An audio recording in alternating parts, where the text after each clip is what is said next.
Hey everyone, how's it going? Hope everyone is well. We're gonna get started 30 seconds or so.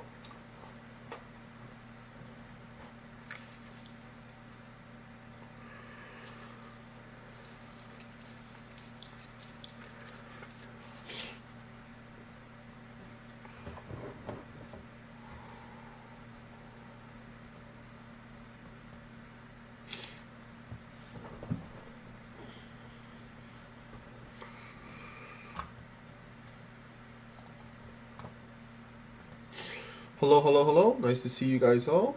We're just gonna wait another 20 seconds, and whoever is on, then we can get started.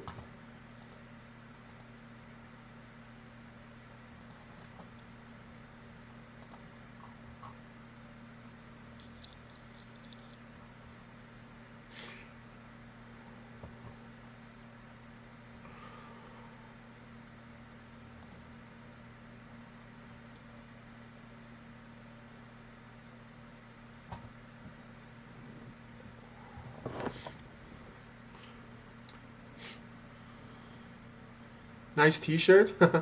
Yeah. Nice plain blue T-shirt. Yes, thank you.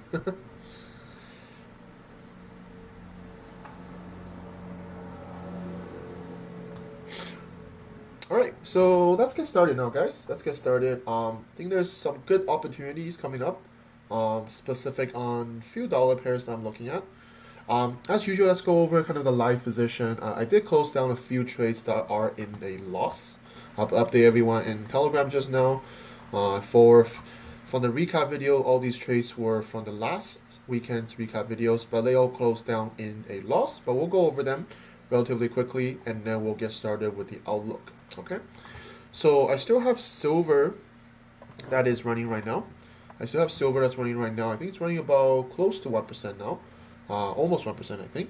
I've just been holding this one for quite a bit time, right? If you can see, after this inverse head and shoulder, nothing really changes, right? All this price moving this way, nothing really bearish enough for me to, decide to close position or anything like that. I think it's just consolidation here, but I still like the overall higher time frame down to lower time frame. I still think there is potential upside and a potential big upside if we just be patient here, hold on to the position and see how it will take us.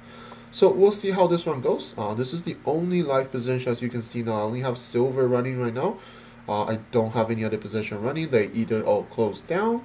So let's take a look at the one that closed down, which I will go over in detail on in my recap video this weekend to go over these positions. As always, guys, I always record every trades that are in profit or in loss. Okay, so there's no exception for that, right? So make sure why we do this is to be consistent. We're gonna be honest and transparent to ourselves, that we can identify the mistakes. If there is mistakes in our trades, and we can work on them to get better, right? So for euro dollar here, euro dollar from it was entered on Monday. If you guys recall, I updated this one in the weekly outlook. Just didn't have enough momentum to kind of push out of that descending structure. I knew that it was a little bit more risk to enter while we're in the structure here, but there was a little bit bullish activity here that lead me to this decision. So I'm fine taking a loss here, and basically what I'll be waiting for is this setup, right? Because we've been eyeing this euro dollar setup for quite a bit of time already, right? We're still looking at it from the bottom here, so definitely still have potential to push the upside, right? So I'll be waiting for this to happen. Maybe this will happen today, depending on where we take in this New York session or so. But I did take a 1% loss here. And let's look at Solana here. Solana also take a loss here. This was from last week recap video, right? Entered this position here.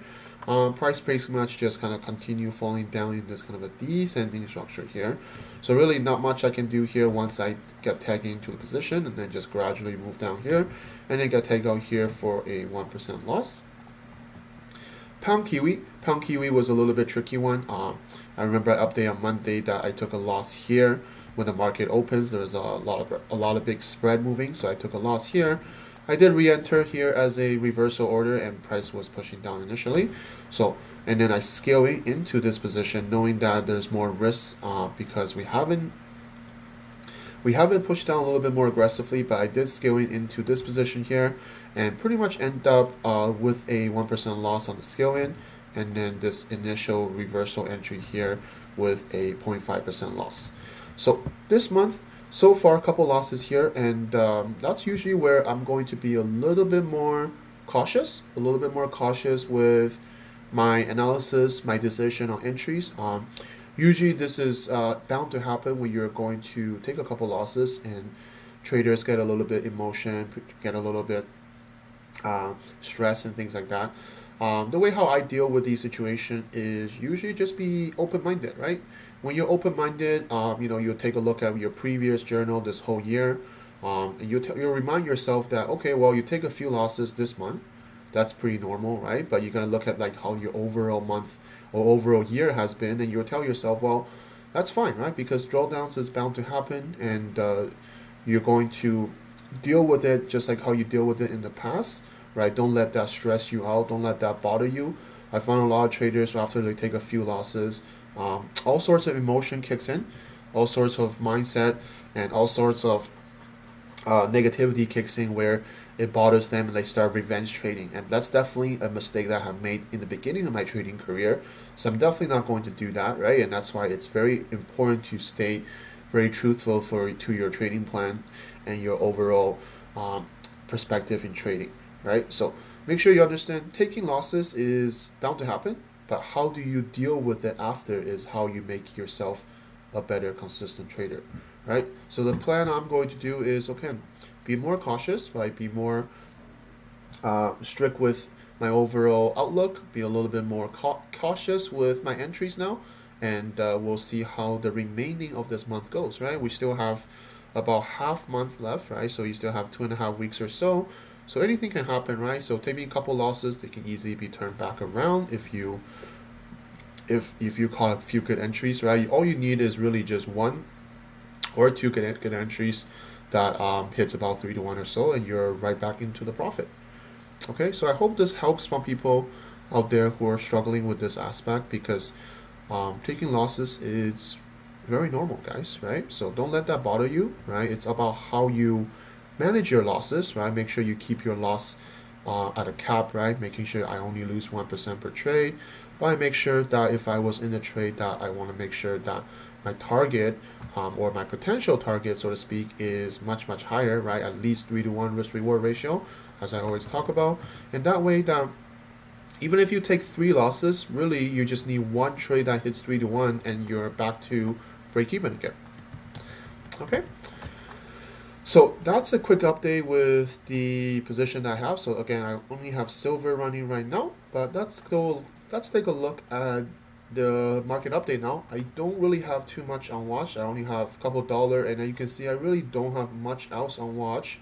So I'm gonna go over the ones that I have on watch first, and then I'm gonna ask you guys later to kind of talk about what you guys are looking at. But let me start with dollar index.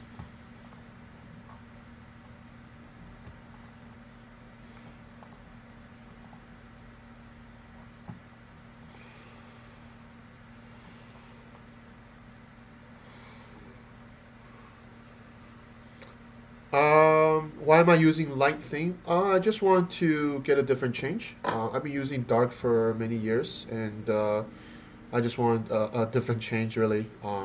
It's actually easier for me to see, to be honest. Sometimes the dark theme isn't that clear from my perspective, so just decided to change it. Nothing serious or anything. Just it's a different perspective, right? Because you look at this, I look at the chart every single day, so it's nice to have a different view, right? A different kind of feeling of it. So dollar index. Let's start with dollar index here. Now, I see in the chat, or I see in my group discussion chat, some of you guys are potentially seeing dollar being strength, and that's fine, right? And again, follow you through with your plan.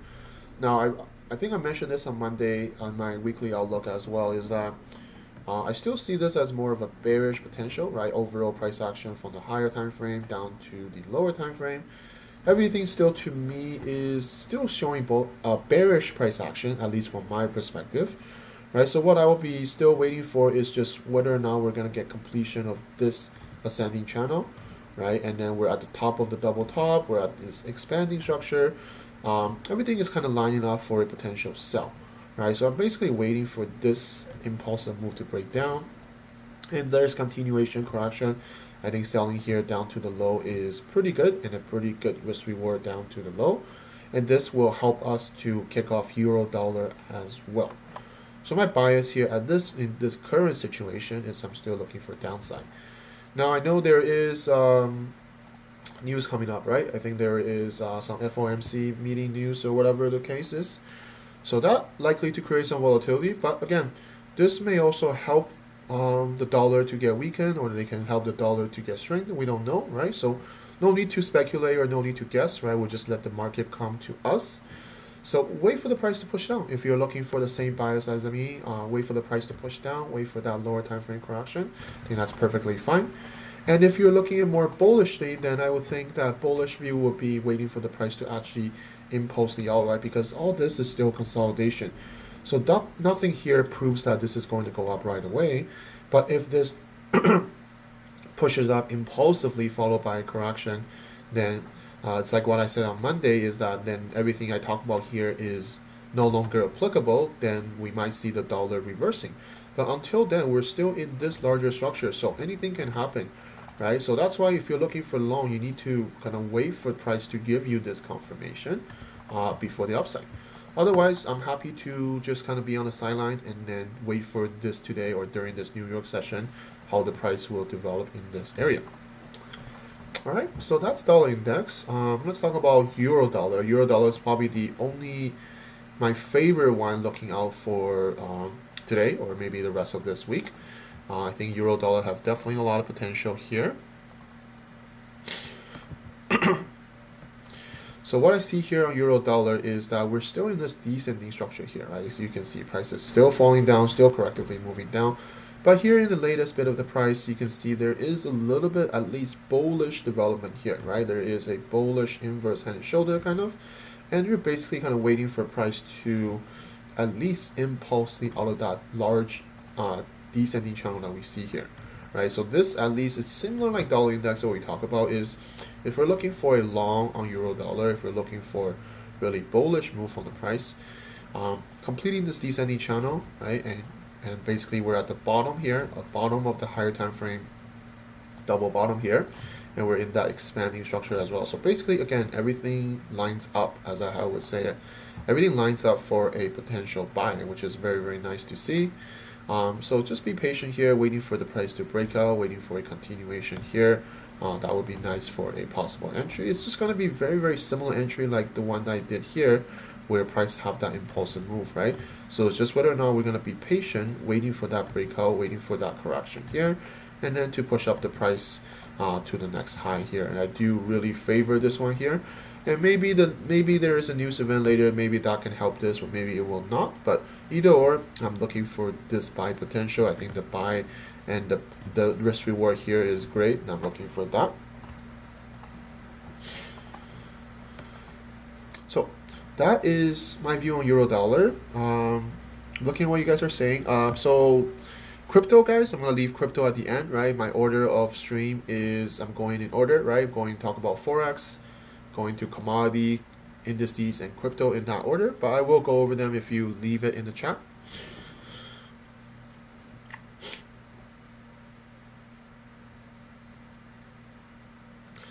So same with gold. I'm going to do gold after I finish currency. And make sure you guys leave long or short on the price that you're looking at, so I can take a look at what you're looking at. All right. So Aussie dollar. So Aussie dollar is another one that I think has better price action, similar like euro dollar. I think Aussie dollar ultimately has slightly better price action than Kiwi dollar. So let's take a look at Aussie dollar here. So what I see on Aussie dollar here is that we have this overall kind of a structure that we're currently in, right? This looks like a more of a descending structure here, but it's followed by a impulsive move. So this can likely be a continuation price action. And if we dig a little bit deeper into the lower time frame here, you can see that inverse head and shoulder is quite clear to me that this is the left shoulder, and this is the head, and this is the right shoulder. So the right shoulder continue to correct, and then eventually we get to this point where there is a smaller inverse head and shoulder, Right, so we have the larger inverse head and shoulder, and then we have a smaller inverse head and shoulder. So all that is bullish confluence, right? As we know, all that is bullish kind of price action, and we're basically just kind of waiting to see whether or not we're gonna get another consolidation here, right? We have this right shoulder, and then we have the impulse that push the upside. So are we going to be able to get another consolidation here? That would be nice. I think if it does, that could be easily a potential entry to the top here. I think that's reasonable, and or to the high of the higher time frame structure. And if this is going to be the higher time frame correctional phase, then after this impulsive move, then after this correction is over, then we likely get another move up all the way to the top here, right? But that's more of a mid to long term approach. First thing first is to basically wait for a consolidation here to develop, right? I saw some people were pointing out that this was going to be a head and shoulder. It did push down. I think there was some news here during 12:30 GMT. Yeah, so there's some USD news, right? So you can see, this is why I always talk about news events. It doesn't necessarily give you the direction, right? So here you can see during this 12:30 GMT, there is a USD news that was favor for USD, right? So favor for USD, and that's why you can see this USD getting strength. Right after it gets strength, and then it quickly reversed back up, right? So this is a way how the market tends to catch impatient traders and then almost punish them, because when the news comes out, this kind of pushes down and people are trying to jump in on the sell, and then price quickly reverse up, pretty much liquidate their sells, right? And you can see this kind of across all the dollar position, right? This is euro dollar, and this is right here at 12:30 GMT. So that was the news when it releases. It pushes down, obviously catch traders here, and then it quickly just reverse back up and then liquidate their positions. So always understand why this does, right? The news that comes out, even if it favors the currency, it doesn't necessarily means the currency is going to get strength, right? It just means that during that period, 5, 10, 15, or an hour, price is going to be volatile, price is going to move like this, but it doesn't guarantee it's going to move down. All right. So what I see here on Aussie dollar, like I said, just wait for a little bit of development here, right? This head and shoulder, or what was once looking like head and shoulder, to me is not really applicable when you see something like this. So I would prefer just a little bit more consolidated here, whether or not we're going to get a deeper consolidation, or just maybe just a few swing highs and low like this, which something like this could easily happen as well, and then we basically continue the bullish trend. Okay, so that is Aussie dollar, which is really the only $2 pairs. Aussie dollar and euro dollar are the one that I'm looking at for the remaining of the week.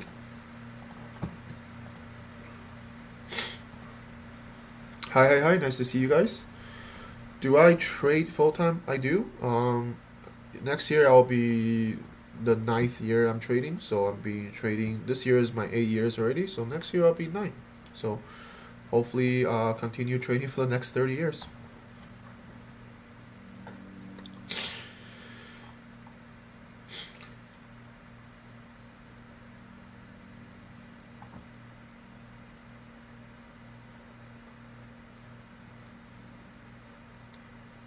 Why do my trades hit stop loss or break even? I'm not sure what you mean. It's just this week, right? So this week I did take a few losses, but last few months I'm doing very well, so I'm not sure what you mean here.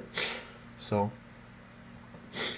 I'm not sure if you see me from before or you follow me just recently, but this is my result. I post every single trade that win or loss with everyone on my Telegram. So I'm not sure what you mean by taking trades that hit stop loss or break even. It's only this week, my friend. So if you think trading is going to be always winning, you're in a big surprise, my friend. Okay, that's all I can say, right? You're gonna look at your trading result from month or quarterly and not based on a weekly results, right? But you know, that's up to you, of course. I'm not gonna argue with how you see it.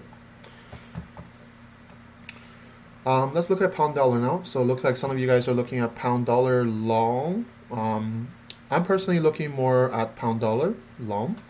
So as well, I think some of you guys were looking at a short, and I saw a few of you guys trying to short here, or maybe short here. Again, follow through with your plan, right? I always talk about my bias is from the higher time frame, right? I'm looking at a higher time frame bias, higher time frame impulse, higher time frame correction. So I'm looking at this as more of a descending structure. So to me, price break this previous low, but there is no continuation to go lower. Instead, I see this more of a bullish push up here. So naturally, what I will be kind of looking out for is how the price is going to develop here, right? This is a little bit incomplete structure here. This can still continue to evolve or at least to correct. So something here is a little bit tricky, but I'm more leaning towards a potential upside move rather than a downside move at this current stage. Now we'll just have to monitor this structure here, whether or not we're going to what I'm just going to monitor this area here to see what the price will do. Is it we're going to consolidate sideways more like this, then that's good to see, right? Give you a bullish kind of price action here. But as of now, I'm fairly on the sideline here, just wanted to see what will happen here. But overall bias to me is more looking for an upside move rather than a downside move, just because of my higher time frame view, higher time frame bias.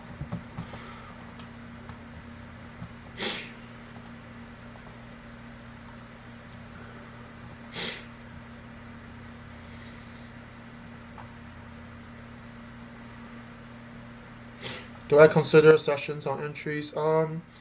I would set entry orders whenever they get activated. I don't think I necessarily have to enter during a session.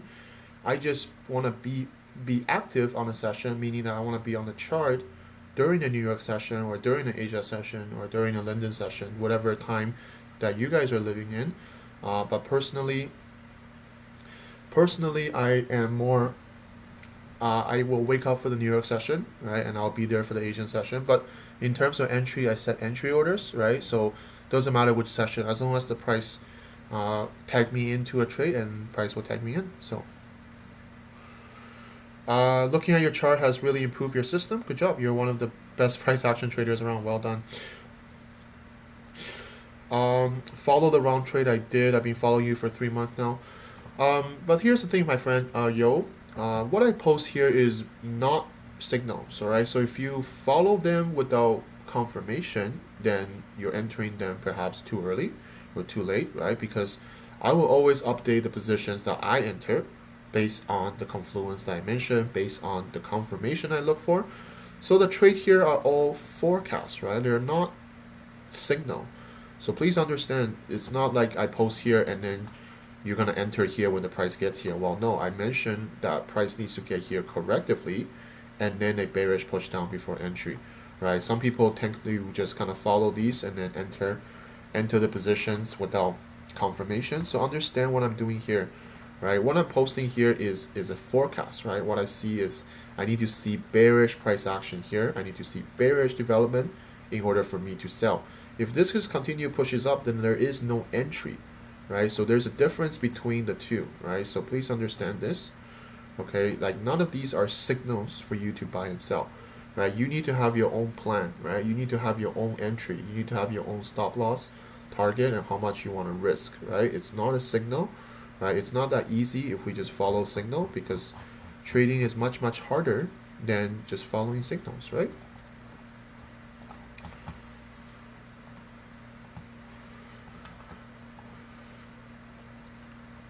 So I don't see much other dollar pair that you guys are asking. You're welcome to ask me any dollar pair. If not, we're gonna move on here. I see Euro Yen short. That's one of them I see. So let's take a look here. Euro Yen. I think Euro Yen is in an area where we can consider something here, right? This is the one that I've also talked about. We're at the top of this current structure now. So what the price here is doing is forming something here, right? You can tell that this is the swing high, this is a swing low. We know that this is an impulsive move pushing down, and there is a correction here that is in the making, right? So, and this area here looks a little bit more ascending like, right? This is good to see. We're at the top of the overall structure. This is much better. This is kind of what I want to see compared to Aussie Yen and Cat Yen, right? Remember when I post that chart, Aussie Yen here, I said I want to see some sort of bearish reversal price action before we look for a sell, right? So nothing happened here, right? Instead, we're looking like it's forming something here but it's already out of this structure here, so I'm not really considered Aussie Yen. But I think Euro Yen here is relatively where the top of the structure would be, and it's looking like we're forming into more of a sanding structure, right? So I think this is good, whether or not you think this is enough for you to set an entry order like this to the downside, or you want to wait for maybe a price to kind of break down here and then look for the entry after. That's up to you, of course, right? Up to your risk reward and up to your perspective, and most importantly, up to your trading plan, right? But either or, I think this one is okay. I'm just kind of waiting to see what other yen pairs are going to do. The reason why I'm a little bit hesitant, or I didn't post this in my watch list, because I'm looking at other yen pairs that are still relatively pretty bullish, right? If you look at Aussie Yen, CAD Yen really had that bullish push up to the upside, and we're at this previous high here. Swiss Yen also had a really sharp move to the upside here, right? Again, we didn't really see any bearish reversal when we hit the top here, right? This is exactly what I point out is I want to see price hit the top here, and then if they develop into kind of bearish price action, then we can start paying attention to it and start looking for entries. But it did not, right? It did kind of just break to the upside, and obviously that's why there is no entry here. Okay, and if we look at pound yen here, pound yen is also kind of developing something similar like euro yen, right? It's a little bit ascending structure, but we finally get some correction here. This is exactly what we want to see instead of just a bullish push up to the upside. So we haven't really reached this high here, but it's kind of showing you signs of reversal. And if we look at Kiwi Yen here, Kiwi Yen is also kind of consolidating here as well. So to me, you just kind of have to look at the yen pairs and see what the overall yen is doing. If we look at dollar yen break up to the upside, and I get these messages where people just get it again, they get a little bit FOMO, right? When the price reached the top of this structure, which is what a lot of us probably see this the same way, and they reach this top of the structure, then they pretty much just start looking for short without any confirmation. And that's how you take unnecessary losses, right? Because there's nothing here that shows you bearish price action yet, right? So understand that we are looking for a potential sell or potential bearish view, but if there is no lower time frame to back you up, then why are we shorting here, right? You're just going to give the money to the market, and it's just not a very good entry, okay? So this is why I always encourage traders, when you take trades that when you take losing trades, do you journal the losing trades down so that you actually work on the aspects that you need to work on, or you kind of just ignore the losing trades and just pretend it didn't happen? Okay, a lot of inconsistent traders tend to do that. They don't want to do the journal. They don't want to write down the trades that they take in the loss, because they kind of want to just forget about it, which is not the right way to do this, right? You need to write down this. You need to write down all your journal, whether win or lose, right? Because this is how you're gonna get better at trading, right? You're gonna make sure you write down all your losing trades, because that's how you're gonna understand what you did wrong, if there's any mistakes that you did, and if you didn't, and if you follow through your plan, it's just a good trade that gone bad, then you indicate that as well, right? But you also understand why we do this, because this is how we get better as a consistent trader. Okay. So sorry, a little bit sidetracked it with a little bit of educational there, but in terms of euro yen, I do like what I'm seeing here in euro yen. So I do well set alert here, just kind of see what the price will do if this is going to push down here. I think for me here is, if we can get a push down followed by a correction, I think this, at least this will be that last confirmation that we're going to see, and that would be nice to kind of confirm the overall bias here, that we can see another push down from the price.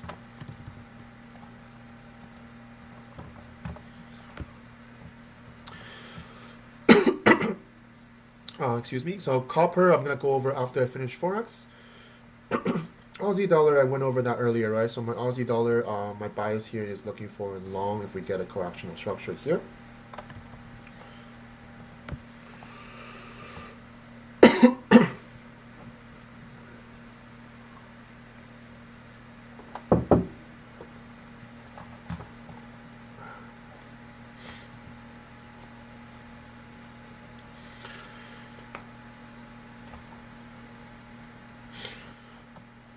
So let's continue, guys.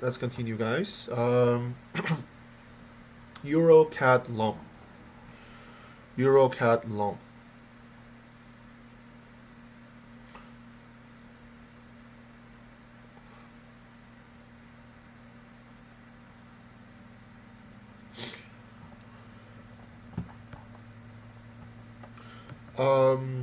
Euro CAD long. Well, we have seen the bearish move down quite fiercely already, right? This is kind of the low that we are looking at least for me, is that this low here is not, the price hasn't hit this low yet, but we see this move down quite impulsively in my opinion. Some people draw it this way and they're looking for long, sure, but in reality, if you really zoom in a little bit more, if it's that there's all these bearish continuation, it's not really correctively in my opinion. Now some of you guys might draw it like this and kind of look at this as a descending structure. I kind of would say yes, but if you just zoom out a little bit, if you just go on 2 hour or 4 hour, this is just a very sharp move down instead of a correctively move down, which is what we usually want to see. If you want to see descending structure, you want to see a little bit more corrective move down, right? Rather than a very, very sharp move down, which is kind of more, I'm more leaning towards this is like a more sharp move down rather than a correctively move down to me. So, while I do think the short makes sense because the price has dropped quite a bit and it makes sense for a potential reversal, but I'm not sure how much of a reversal this will be, or maybe this is just a pullback and then start going down again. We don't know that right yet.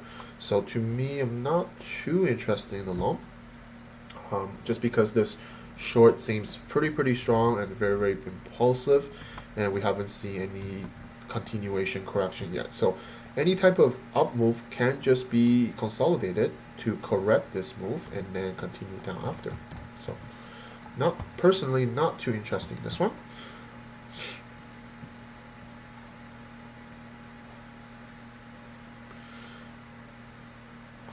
Yeah, went over CAD Yen earlier, right? We're basically hit the top now, right? So we're at the top here. We kind of have to monitor to see what the price will do. Of course, price push up very, very impulsively, so we're not just going to enter anything here without any confirmation. I mean, like, there is an M style pattern looking here, but is this enough to sell? Definitely not, right? It's not enough for me to sell. What would be nice is this push down here and then kind of push back here to form a head and shoulder. Then that will be a much nicer because we have a double top here, we have a head and shoulder, we also have an M style pattern, so a little bit better confluence if something like this develops. But at this given moment, definitely not looking for a sell right away. I think this is too early to sell, right? We have seen some bearish move across us in the market as well, right? In this area here, I remember I was posting a chart, I was looking at this to see whether or not we're going to get breakdown from the price and then continue lower. That did not happen, right? So that's something that you have to be cautious of, where the price is still in a really strong bullish trend. So trying to catch the fallen knife, so to speak, right? If this was at the bottom, trying to catch the falling knife would not be ideal unless we see a little bit better development here.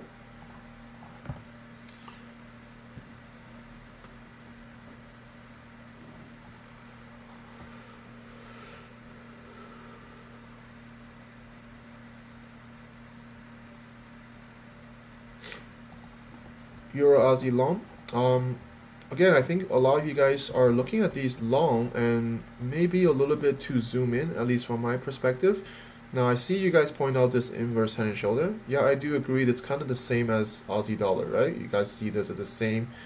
But look at what the prices do. It barely even completed that head and shoulder, and then it's already reversing back up, right? So while you see there is a head and shoulder, remember I mentioned this many times in my educational video, is you're going to see patterns and structures anywhere, any time frame, but they're best when it's paired, when it's working out with multi-time frame analysis, when it's aligned with the overall higher time frame, right? So while you see a potential head and shoulder here, yes, I do agree with that, but is it going to be a good, valid, higher probability setup for you to risk your money before we hit the low here, before there's anything that shows you that it's going to be reversal?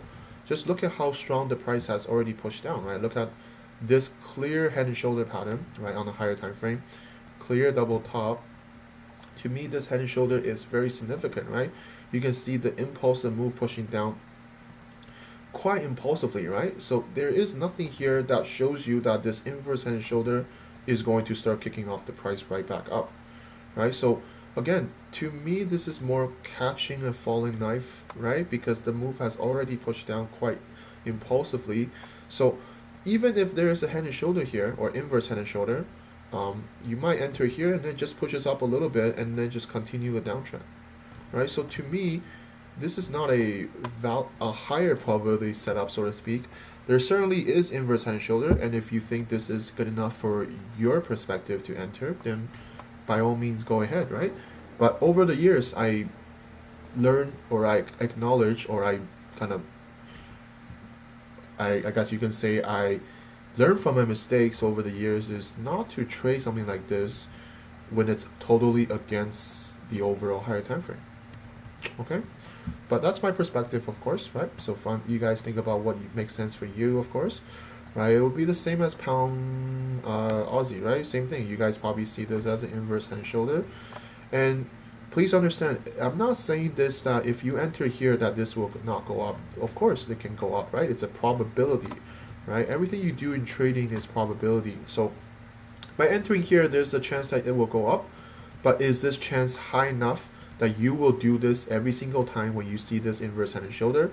And will you risk a larger account size on this trade, right? So that's the question you need to ask yourself, right? Are you here to, be consistent and grow in a trading account? If you are, then ask yourself, right now your trading account is, let's just say your account is A, right? A amount, right? And you're willing to trade this inverse head and shoulder. What if your account size is B now? And let's say your account size is $100,000 now. Are you willing to trade the same thing, risking $1,000, which is 1%? Are you willing to trade $1,000 US dollar to enter here? Right? Ask yourself this question. And if you are, then go ahead and execute on your current size position. But make sure you understand why I'm pointing this out, right? Because if you're willing to trade this on your current size account, then you should be also willing to trade this on your larger size account and risking the 1%, which is your $1,000 US. Right? So ask yourself this question, right? If you're comfortable and you tell yourself that, yes, I'm willing to risk $1,000 on my $100,000 account in the same trade, then go ahead and execute on your current size percent, okay? But if you find out that you're not willing to risk that on your $100,000 account, then you shouldn't be risking on your current size account either, okay? This is how you're gonna get better and consistent, guys.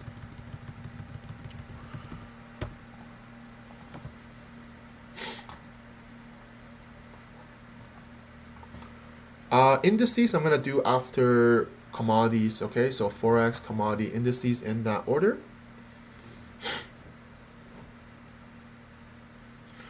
Backtesting video is all in my YouTube, right? So you can go on my YouTube, you go on my playlist.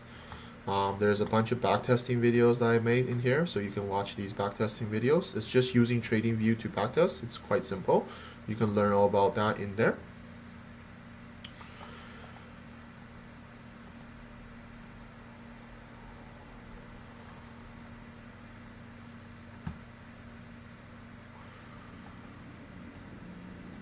No connection. I think the connection is okay. Correct me if I'm wrong, guys. Is the video all good, guys? The sound quality, video, everything's okay? Or is it not good for you guys? Can I just get a feedback on that, please? Thank you. Yeah, I will go over indices after, so bear with me here.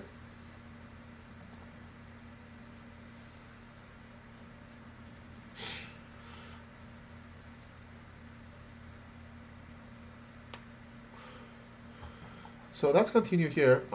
Pound Kiwi, right? So it looks like Pound Kiwi could still develop something. So I'm still keeping an eye on this. It looks like we are forming into kind of a ascending structure now, right? So, but this is still a bearish move down. So I'm still kind of eyeing this overall structure here.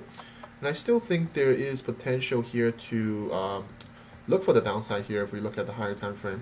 So I can still reasonably believe that if this is still that correction to correct the higher time frame, and this push down followed by this correction here can still give us a potential sell to the low, or even just the beginning of this correction. That would be nice to see as well. So I'm still going to monitor this one, even though I did take losses here, but losses are part of trading, right guys? So I'll set an alert here just to kind of monitor to see what the price will do. And then I'll see if that's enough to give me back another entry, right? Remember, I update this a few times where I'm comfortably take a loss, right? So in this situation, I can take a loss here and then re-get into a trade, and then that pushes down to my desired direction, and that you cover your losses and then make profit, right? So it's fine taking losses as long as you understand your risks, right? And then you can re-enter back into a position that covers up your losses and then gain profit, right? And that is what we do. So I point this out because I've been getting a lot of messages regarding this, right? So sometimes people take a few losses and they get a little bit confused on what they should do. If your overall analysis is still valid, right? If your overall analysis on a higher time frame down to lower time frame, everything is still aligned, I think it's totally fine to re-enter a position as long as you're comfortable doing that, as long as your trading plan, your risk management, everything is aligned up for that, and I think that's totally fine.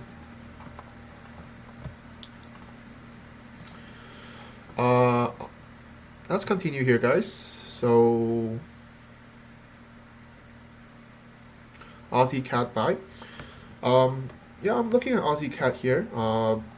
I do agree there is something developing here. Not quite, certain what the price could do, but we're at this previous low, right? This is the previous low that the price is currently kind of consolidating in. And if we look a little bit closer, is that we have this kind of a little bit of a descending structure here in the making. That's usually a sign of potential bullish up move. And I currently draw the structure like this, but of course we can potentially evolve the structure depending on what we'll do here.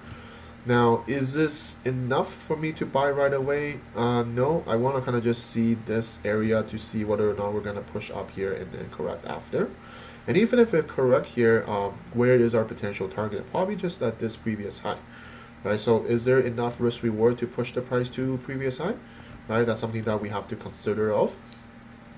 But overall, the down move, it looks like that the down move is slowly slowing down, right? You can see from the up move here, all the way from the top here, there was a few clear kind of push down, correct, push down, correct, push down, correct, push down, right? So there's in a bearish trend. But once we get to this kind of a previous low, price kind of more just kind of slow down a little bit, right? It's moving more sideways, so to speak, right? So that's something that it potentially might be in as well, just a larger kind of a descending structure in this case. So you're going to have to see here where we're at the double bottom here, whether or not we're going to push up on the price and continue higher.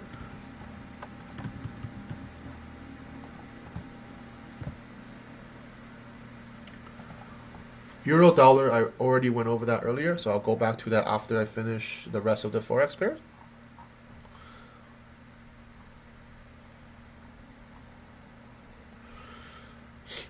Dollar Swiss, I think I missed that. I'm more looking at this as bearish, of course. I think some of you guys are looking at this as well. I'm kind of just looking at this, that this can be a head and shoulder.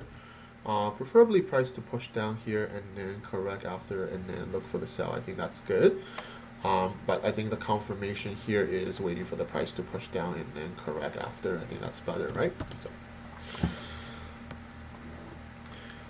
So let's move on here. Aussie Swiss. Someone said Aussie Swiss sell. Aussie Swiss sell. I think depending on what the price will do at this high, right? I think some of you guys are looking at this as a sell. I don't blame you guys. I think this is more of, you're looking at this as a more ascending structure, and this is at the high here. And again, there is that little head and shoulder once again, right? So you can see across the board that Aussie pairs had this head and shoulder at the top at the beginning when that new US news hit, but almost all of them has recovered, right? So that to me, the head and shoulder is no longer applicable, right? It's just same thing as what we went over on Euro Aussie, right? Some of you guys are mentioning about Euro Aussie long, but at this point, will you still consider long when this basically is no longer valid, in my opinion, right? This was the neckline of the head and shoulder. This pushes up but quickly retraces back down. So would you be still looking for long here, right? And the same as Pound Aussie as well, right? This was that inverse head and shoulder, but this really didn't it really didn't break past this right shoulder here, but it quickly moved down after. And then if you look at Aussie Swiss, it's kind of the same thing here, right? Push down and then it's pulling up. So I'm fairly neutral on this. I do more want to see price break this previous high here and then continue higher. I think that would be a much better buy potential to me. At this given moment, I'm not really looking for a sell. I just want to see what price will do when we break this high here. And again, my bias is always going to be more focused on the higher time frame, right? You can see from higher time frame, we impulse down from COVID, reversal impulse, continuation correction, price pushes up, and then this is just another consolidation phase, and we have the higher time frame inverse head and shoulder, right? So to me, at least, my bias here is more looking for long rather than sell because of higher time frame overall structure. So sometimes I just get these questions where why don't you think this is a sell? Well, it's just that if we only focus to zoom in on where the price is, sure, there is something developing and looking like this is more of a bearish price action. But all we really need to do is just to zoom out, and you'll see right away that why I'm more leaning towards a buy because of how the higher time frame has behaving. Right? And ultimately, based on everything from back testing and chart work, you'll realize that higher time frame is going to weight heavier than the lower time frame. Because lower time frame will have a lot of noise, will have a lot of structures and patterns that develops, but they're not always going to be the best, nor they're going to be the most effective when it comes to something like this. But higher time frame tends to work out a lot more in a probability sense, right? So that's why we always focus on the higher time frame more, because the higher time frame gives you a better bias, right? As I always say, higher time frame is for us to determine the bias, lower time frame is for us to look for confirmation and entries. All right.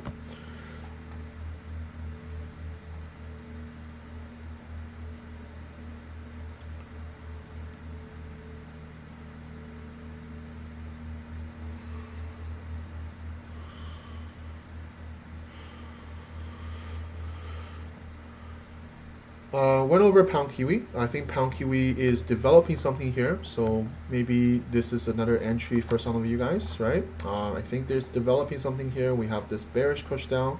It looks like we're forming into another correction, just a bigger one, right? So this might be another entry here, right? So if this is something that fits your plan, I think that is okay.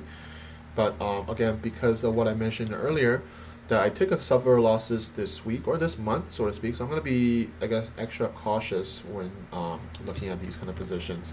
I do agree there is a potential continuation for this price here.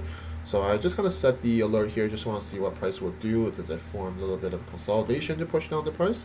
Then I would look for a potential sell if that fits the overall perspective of me right now.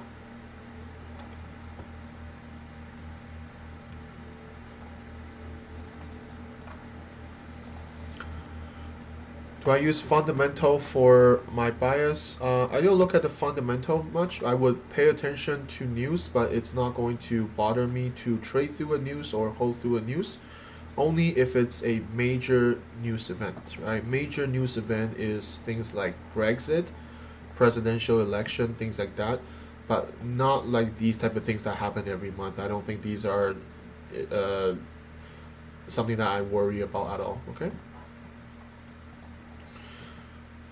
So Aussie Kiwi here, looks like Aussie Kiwi is at the top, right? This is potentially where the top that we mentioned about that is a potential area for some of you guys to take profit on.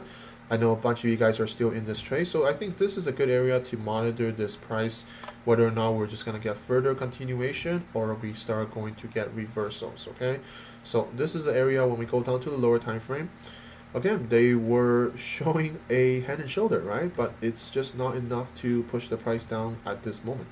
So I will be just looking at to see if a consolidation will happen here to continue or break up and continue after, right? But at this given moment, I really don't see much. I just think that this is a high where the price is likely to react. But whether or not we're going to get further continuation, it's still too early to tell. We're just going to kind of monitor to see what will happen here.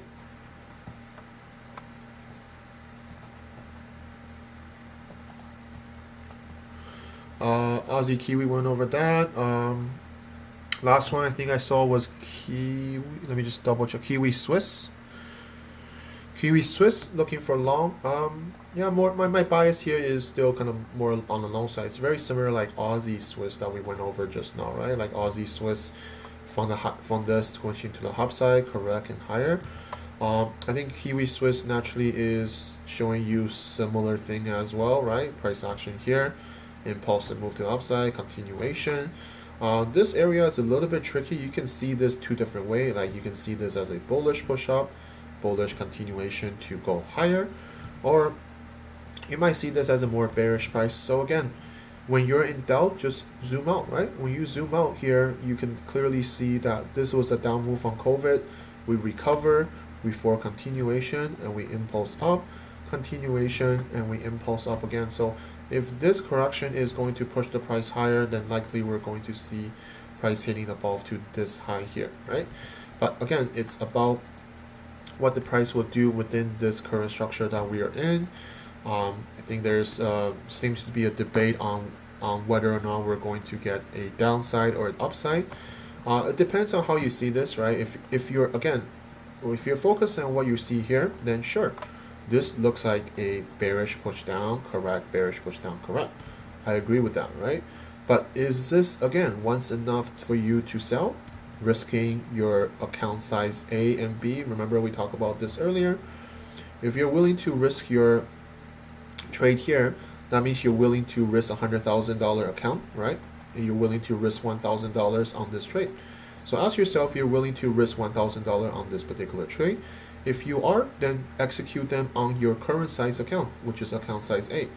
But always ask yourself this question, right? Because you obviously want to be a profitable trader. You want to have an account that's large so that you can make profitable money.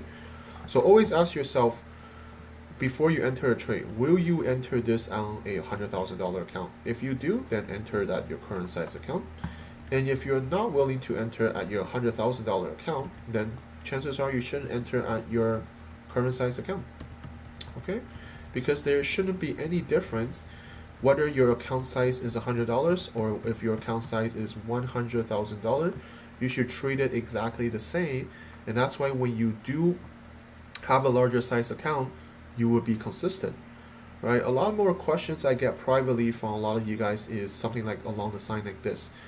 Hey Jojo, I joined the prop firm, but I'm losing money. Why is that? I was doing well on my small account. I was making good profit return.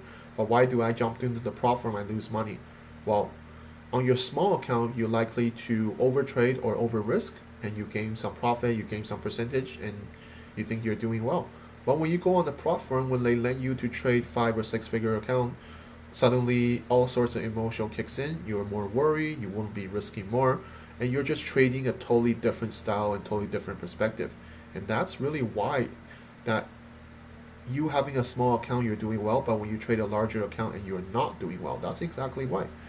So treat your small account just like how you would trade at a large account. And that's how you're going to be consistent no matter what kind of account size you have. Alright, so I hope that really helps people, because that really helps me in my beginning of my trading career when I understand this concept.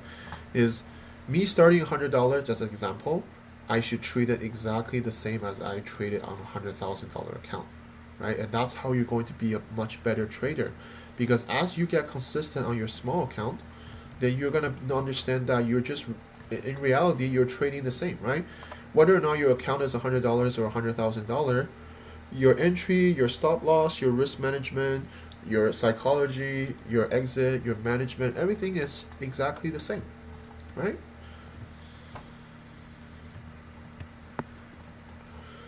Euro dollar I missed, right? So euro dollar, someone asked about euro dollar. I mentioned I will follow up on it at the end of the Forex side.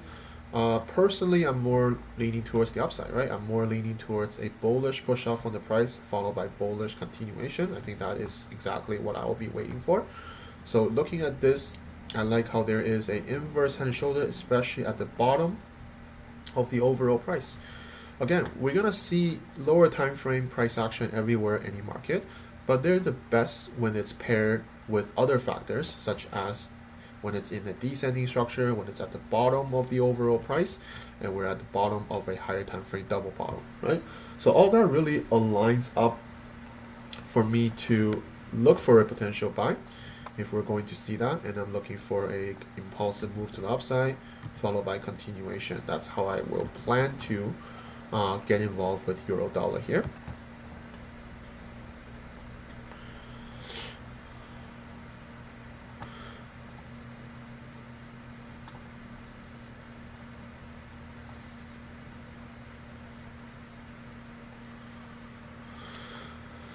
Alright, so that's continue now. So that's all the Forex care, guys. I think I did everything that you guys mentioned. So why don't we move on to commodities now?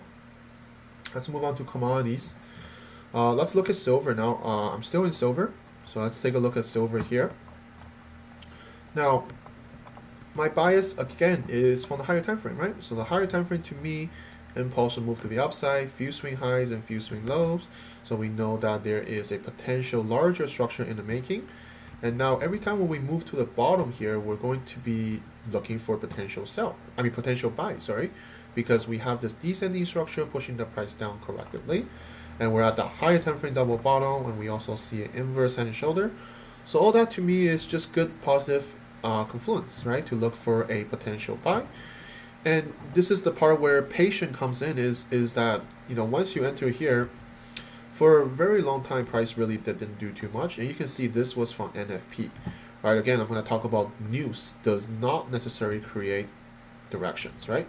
So during the NFP here from last week, if I recall, it was a negative news for US, right? So you can see non-farm payroll forecast 490K, the actual was 194, which means a lot less people got new jobs, right? That means it should be bad for US dollar, which it did, right? You can see that price pushes up, but then it quickly moved down right after, right? Just like every other dollar pair. Let's take a look at the dollar pairs just as example. If we look at when was the NFP? Let me just try to find it. Thursday, October 7.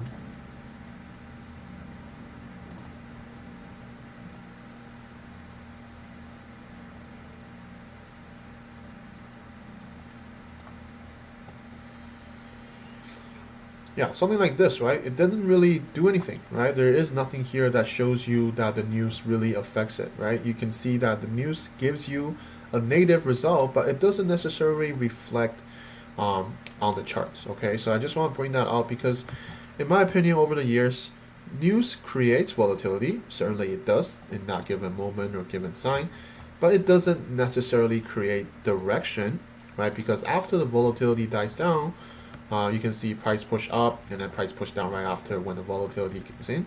And then we start forming into more of a descending structure, and then price eventually pushes up, right? So this part of the price pretty much ignore, right? And you're basically seeing that the inverse head and shoulder eventually does play out, right? So what I will be looking at now is whether or not we're going to get a bullish push up on the price, right? Whether we're going to get a bullish impulse breaking of the descending structure, which will be nice to see. And then basically looking for the similar correction after breakout, right? Wait for a correction here and wait for an entry to the upside.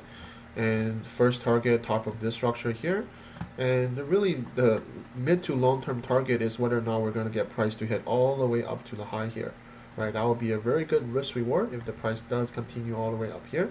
And that aligns with the higher time frame overall, right? The higher time frame still shows you that the bullish push up, bullish kind of continuation correction. This obviously will not move up in one straight line, but it will move up, correct, move up, correct, move up, correct in that fashion.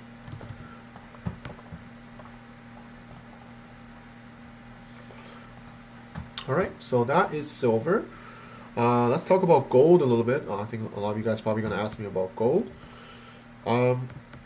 So gold also is pushing up here, right? And this is exactly kind of what I was mentioning is after this kind of falling wedge, price push up, and then there was a consolidation here, and this was the same thing, right? This was from NFP.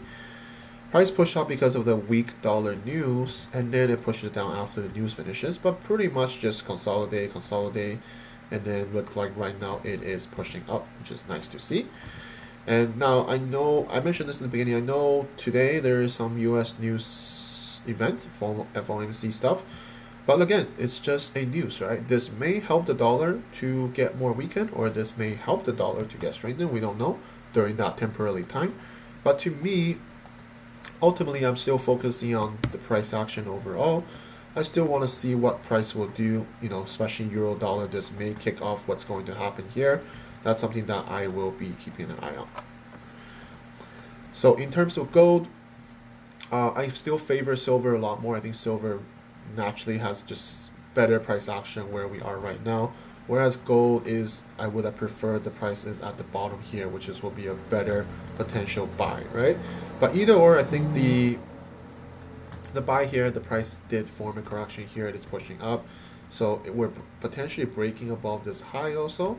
So if I think there's consolidation here, that would be nice. Then this can push up the price higher and higher. Now let's look at fuel oil here, because I was also looking at oil, especially UK oil. I think UK oil naturally has slightly better price action than US oil here. Now UK oil, I see this as a larger structure in the making, right? We have few swing highs and few swing lows, just like what we always identify these type of price action here. And we have the ascending structure moving to the top correctively as well, right? So again, I'm not looking for a sell right away in here, because this can continue to correct. And if we look at the higher time frame, we didn't really reach this high yet. I would have preferred price reach this high and then sell, but sometimes we're not always going to get picture perfect conditions. But if you look at the previous correction versus the correction we're in, they're basically similar kind of ascending structure, and price move up just to move down, right? Similarly, where what we're doing in price is moving up, potentially just to move down as well. It's just going to give you that same kind of reversal price action. So sometimes when you're in doubt, again, look to your left, right? Look to your left and see what the price has done in the past, and look at the similarity of the development of the price, because that gives you a better bias, or give you a better confirmation. If you're looking for sells or you're looking for buys or whatever, you're gonna look and compare to previous price, and that gives you a better bias, or giving you a little bit more confirmation of what the price is likely to do.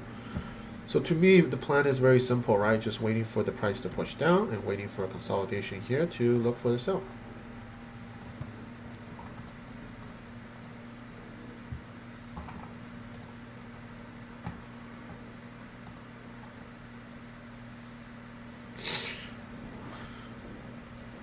I went over Euro Yen a few times, my friend, so I'm gonna have to go back to it after, or I can probably jump into it quickly here. My bias here is kind of looking at this price here, whether or not we're gonna get a sell breakdown, right? It's like we're looking at this structure here.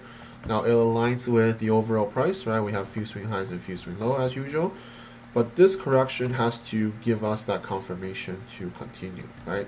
So looking for the short here is fine, but I would not enter here right away. I set an alert here just to kind of see what the price will do. But ultimately, I think it's better if the price pushes down and then form a smaller correction to go. Right? Whereas right now you can see a couple yen pairs are still looking pretty weak. Right? They're still kind of moving up. Right? So just have to be careful when it comes to these situations. Right? Especially most of the yen pairs move together anyways. So you have to be careful on these type of situations. Right? I'm not going to right away enter here. I want to just kind of see how the price will break down from that afterwards.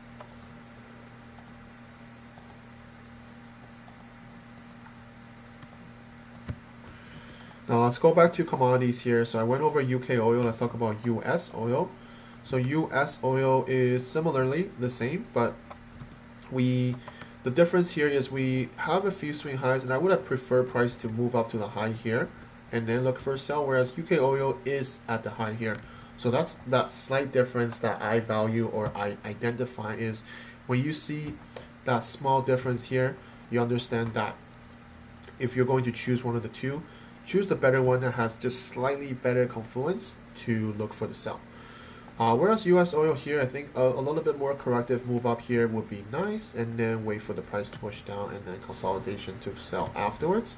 The difference here between US oil and UK oil is that US oil actually hit the previous high already, so selling from the top here is fine. Again, just similar structure like this. Whereas UK oil hasn't hit this high, but the structure here is potential complete. So again, it's up to you to choose which one that you're more into. But I think UK oil slightly is better in price.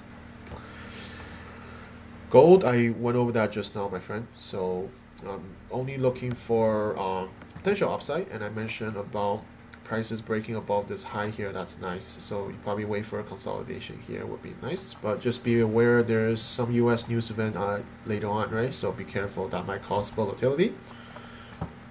Platinum buy, yeah. I think a lot of you guys are looking at platinum buy, and I do agree. We see this as a inverse head and shoulder. We're at the bottom of this previous low, so it looks like that we can have this inverse head and shoulder as a possible reversal.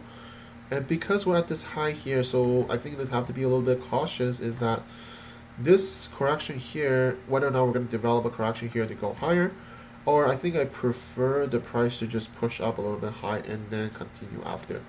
Because what I think that could happen is this is a high. If that doesn't broken, then this might be the current structure that we're looking at, right? This is overall down move, correct, down move, correct, down move, correct, and it looks like it might continue down more. So I think to confirm the upside is just to wait for price to break above this high and then continue after. That will be a better entry or better confirmation, so to speak.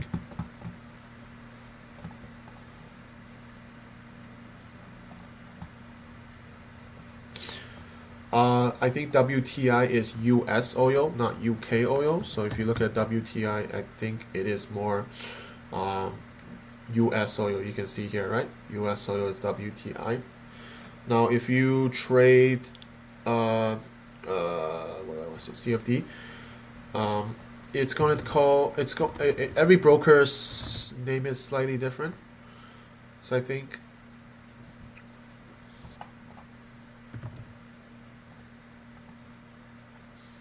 sorry, it's a little bit lagging.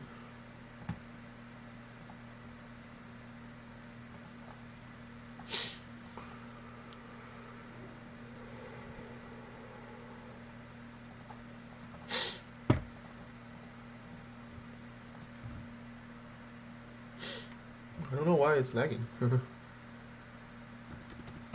But WTI is US oil, okay? Just so for you to know. Alright, so let's move on to indices now. I know all of you guys asked me about indices. I apologize, I'm leaving till this time to go over. I'll go over Nasdaq, S&P 500, and Dow Jones all at the same time. So I kind of mentioned about most of these indices are a little bit tricky. We're at this bottom here, right? This is Nasdaq here. If we look at Nasdaq, we had this move pushing down, and this is basically at the area where I thought price is likely to kind of consolidate a little bit, or at least slow down, because this is the previous low, and this is the low of this higher time frame structure as well. So you can see price push down, exactly kind of what we are looking at, but it's stalling at this area, right? So there's a kind of different ways of seeing this. I have the structure drawn like this currently. I felt that there was a bottom here, there's an impulse to move to the upside. This looks more of a corrective structure to push higher. It will be looking pretty much the same across the other US indices. If we look at S&P 500, S&P 500 had this kind of a reversal correction. We pushed up, and I thought once this was going to be a continuation, go higher, but this kind of just expanded a little bit more. But I'm still not leaning towards a sell yet, because I think this correction here ultimately kind of tells me that the price is slowing down, right? If you look at S&P 500 from here, we did push down from the price, but you basically, this correction that is currently formed, it didn't really confirm further downside. It almost looked like this is a push up from the price, and this almost looked like an inverse head and shoulder as well. So I'm not too leaning towards a sell at this moment. I'm just going to watch whether or not this area of the price, are we going to get further downside from this correction, or we're more looking at this as an upside move to continue higher. All right. Hey Jen, nice to see you, buddy. Thanks a lot, man, as always. Appreciate it. Dow Jones. So Dow Jones, let's take a look. It's gonna be very similar because we're at this double bottom here potentially, right? You can see price pushed down from where we thought the price would do, right? And then I mentioned this is the low where we need to watch out for. So price did hit this low, but you can see we put the low, pull back, push down the low, and just didn't really continue every time when it hit the low. And that's a sign again from the market is that the bearish move down is just all this doesn't really look like a continuation to go down further at this given moment, right? So we have to acknowledge what is going on here.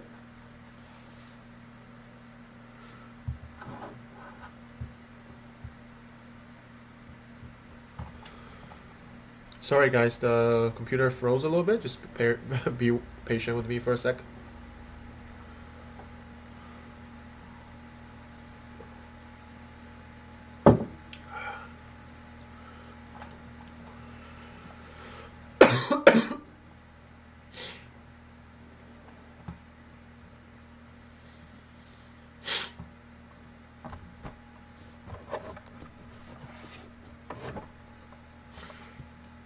Okay, sorry. But what I was saying is the double bottom here, the price didn't really give us a continuation down right away yet, right? So again, I'm fairly neutral on these, but I do think S&P and Nasdaq did look a little bit more bullish, right? Especially Nasdaq here. But again, I wouldn't be buying here, right? Because it's not aligned with the overall higher time frame, right? The higher time frame looks more bearish. Remember, every time when you're in doubt, zoom out to the higher time frame, we're developing the same price action just like COVID, right? If you look at S&P 500, it is the same price action that we are at right now. It's just that the lower time frame really doesn't align with the higher time frame at this given moment. So that's why I'm going to be cautious, because I'm not just going to be randomly selling or randomly buying at this time. I just want to see more development, right? Because naturally my higher time frame bias is still leaning towards a sell, but the lower time frame doesn't really add up or doesn't really confirm what I'm looking at. So that's why I'm going to be cautious, right? Again, being cautious, right? Especially this month, took several losses, right? So I'm going to be very careful with my entries moving forward for the next 2 weeks or so. I'm going to be very cautious with the entries that I plan to take, right? Because I don't want to unnecessarily get emotional and then, you know, entering more trades or taking things like that. So I'm going to be a little bit cautious, right? And to me, the lower time frame doesn't really look like it's a sell automatically, right?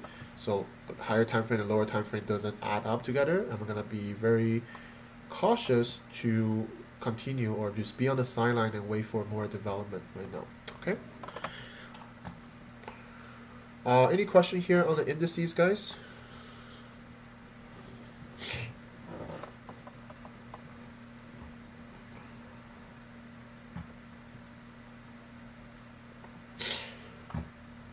What I would do with silver, I would more looking for pretty much price to break out of the descending structure now, right? So this is a descending structure. I would like to see price basically break out of this descending structure, which looks like it might do that in the next 1 or 2 days, and then just look for lower time frame continuation. That is something that I want to get involved in as usual.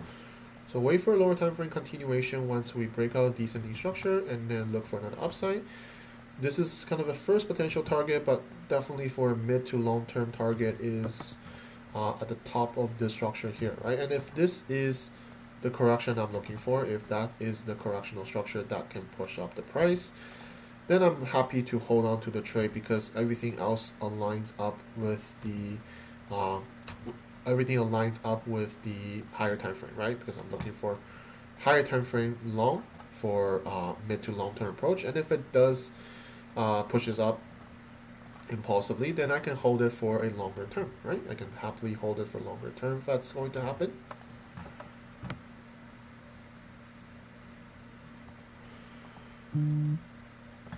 For Nasdaq, I personally think it's looking bullish at this on the lower time frame, right? On the lower time frame, this looks like it could be something here to develop. Like I think it's more leaning towards a head and shoulder or inverse head and shoulder in this case, and it's at the bottom of the price.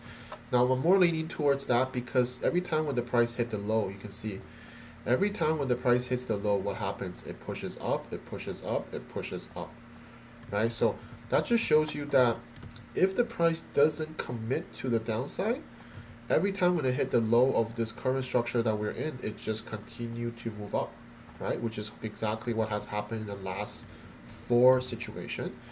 And that's why I'm more leaning towards the price being more bullish, but it's not that, but I'm not looking to enter these positions either. I'm just kind of more observing to see, because what can happen is if this just kind of develop more, this pushes up, now we're forming a bigger structure, then possibly looking for the sell is fine. But at this given moment, at the given price right now, then I'm happy to just be on the sideline and watch how the price will develop. Okay, so hope that makes sense. All right, so let's go to crypto now. I'm gonna leave time for question Q&A at the end, guys. So if you stay around, you can ask me any questions. But I just want to quickly go over crypto, and then we can have time for a Q&A here. Okay. So crypto, if you have any crypto pairs you want me to take a look, welcome to let me know. And then, like I said, I'll have time for Q&A right after.